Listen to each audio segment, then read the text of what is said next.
সকালে নাস্তা শেষ করে এখন চা বানাচ্ছি। যে বললাম না যে উনি যে লটারি পেয়েছে, মানে এটা 40 লাখ লাখ লাখ টাকার লটারি না, এটা হচ্ছে 400 বিলিয়নের লটারি।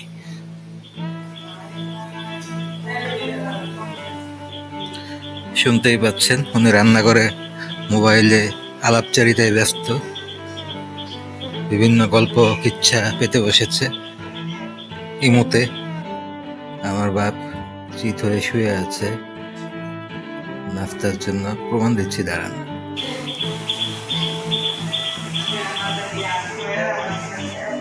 বিভিন্ন গল্প কিচ্ছা পেতে বসেছে ইমুতে, বিজনেস বিজনেস কনভারসেশন চলছে।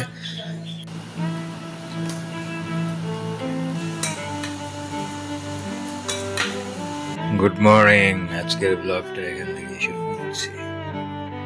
বেলা বাজছে 11টার মতো প্রায়। শূন্য বন্য দল বল বসে আছে নাস্তার আশায়, অথচ নাস্তার কোনো প্রিপারেশন নেই। আমার বাপ চিত হয়ে শুয়ে আছে, নাস্তার জন্য প্রমাণ দিচ্ছি, দাঁড়ান।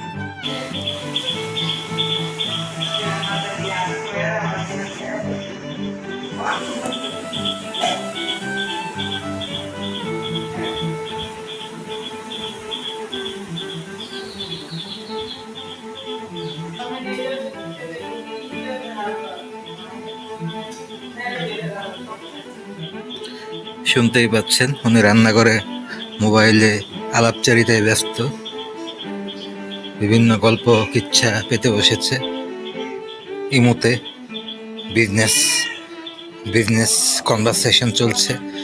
11টা বাজছে। আস্তে ধীরে ধীরে সুস্থে রিল্যাক্সে একসময় নাস্তা হবে, হলে হবে, না হলে নাই, কোনো তাড়া নাই। এই যে মেয়ে ঘুমাচ্ছে, মানে ওই যে বললাম না যে উনি যে লটারি পেয়েছে, মানে এটা 40 লাখ লাখ লাখ টাকার লটারি না, এটা হচ্ছে 400 বিলিয়নের লটারি। উনি এমন লটারি পেয়েছে আমাদের নিজেদের আত্মীয় স্বজনের সাহায্যে। এই যে চলে গেল কারেন্ট। আজকে একটু খোলা ওয়েদারের মধ্যেই নাস্তাটা করি, যেহেতু কারেন্ট নাই।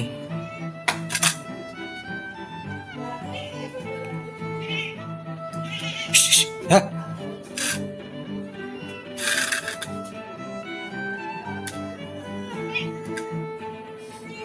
মনে হচ্ছে করা যাবে না, আমার কোনো কন্ট্রোল থাকবে না এখানে, মানে আমাকে শুদ্ধ খেয়ে ফেলবে, ঘরে গিয়েই করতে হবে।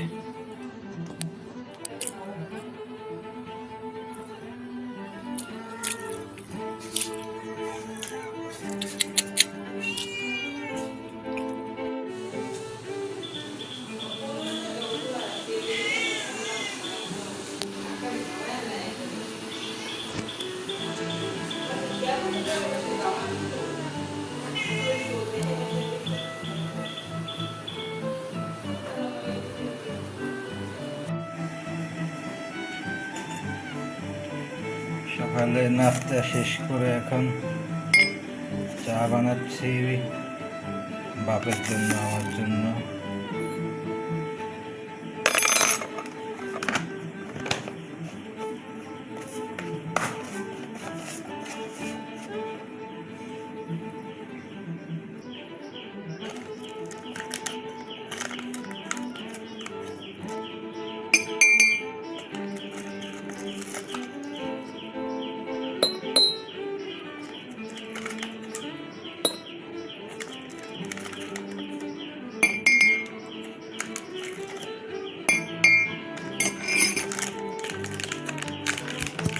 দুপুরের লাঞ্চ তৈরি হয়ে গেছে, বলতে গেলে 4:30টার দিকে মনে হয়।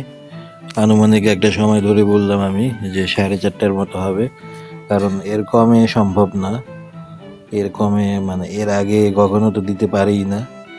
তো এখানে মনে হচ্ছে শুরুতে এটা সম্ভবত ছিল শুটকি ভর্তা, কি শুটকি নাম না জানা একটা কিছু ছিল হয়তোবা, সেটা নাম জানি না, তবে মনে হয়েছে যে এটা কোনো ধরনের একটা ভর্তা হবে। বেশ ঝাল ঝাল ছিল, আমার আবার ঝাল কোনো আইটেম হলে ওটা দিয়ে আমি মোটামুটি অনেকটুকু ভাত খেয়ে নেই, কারণ খুব বেশি পরিমাণ ঝাল হলে আমার টেস্ট বেড়ে যায়। ঝাল জিনিস যদি ঝাল কম হয় তাহলে আমি আর সেই জিনিসের মধ্যে টেস্ট পাই না।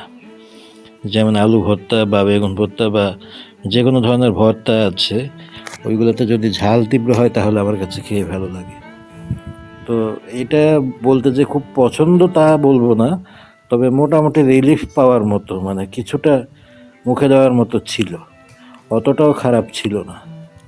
আর এমনিতে যে তরকারি সে রান্না করেছে, এই যে টকটকে লাল একটা দেখা যাচ্ছে রঙের পানির মতো, এটা আরও অখাদ্য। এটা দেখতে খুব প্রিমিয়াম লাগছে বা অন্যরকম কিছু মনে হতে পারে, কিন্তু এটার অ্যাকচুয়াল স্বাদ যে কত খারাপ সেই বিষয়ে কোনো আইডিয়া দেওয়া যাবে না। কারণ এই যে ঝোলগুলোর মধ্যে যা আছে সব কিছু হচ্ছে শুধুমাত্র কাঁচা হলুদের গুঁড়া এবং কাঁচা শুকনা মরিচের গুঁড়া। এগুলো যখন কেউ মুখে দিয়ে খায়, শুধু দাঁতের নিচে ওই মরিচের পাউডার হলুদের পাউডারগুলো কামড় লাগে, আর পেঁয়াজগুলো কচকচ করে কামড় লাগে। মানে আপনার দাঁতের প্রত্যেকটা বাইটে বাইটে কাঁচা পেঁয়াজ কামড় লাগবে।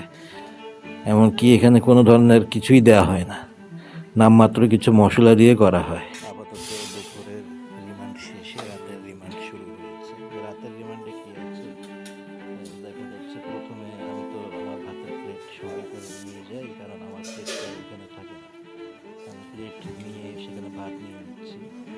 তারপরে সম্ভবত শুরুতে কোনো একটা ভর্তা বা এমন কিছু একটাই ছিল হয়তো, মানে একটা কিছু দিয়ে আর কি একটা আইটেম বাড়ানোর মতো একটা প্রচেষ্টা করা হয়, যে দেখানো হয় যে হ্যাঁ এটা আছে, শুধু একটা দেওয়া হয়নি।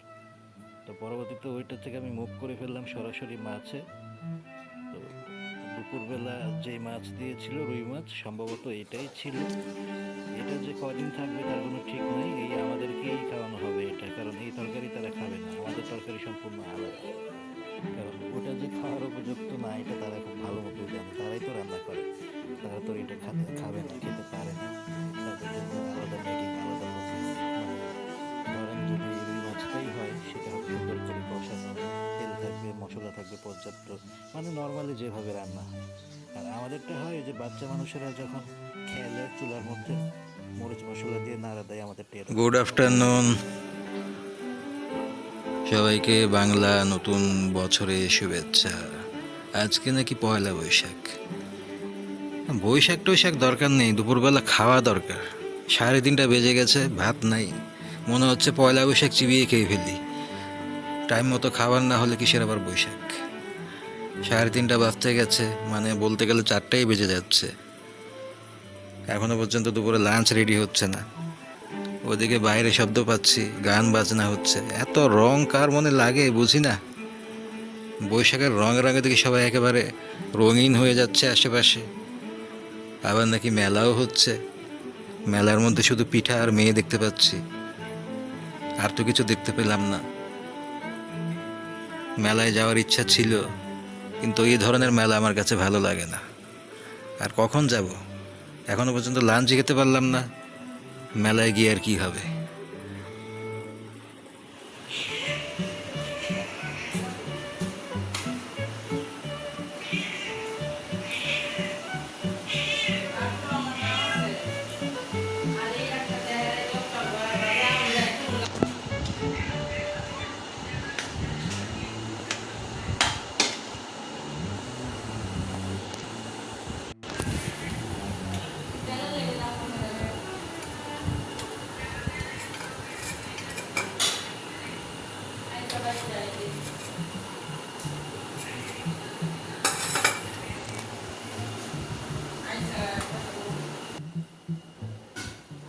মাঝ রাস্তায় এমন কুমিরের মতো শুয়ে থাকলে কি লাভ আছে?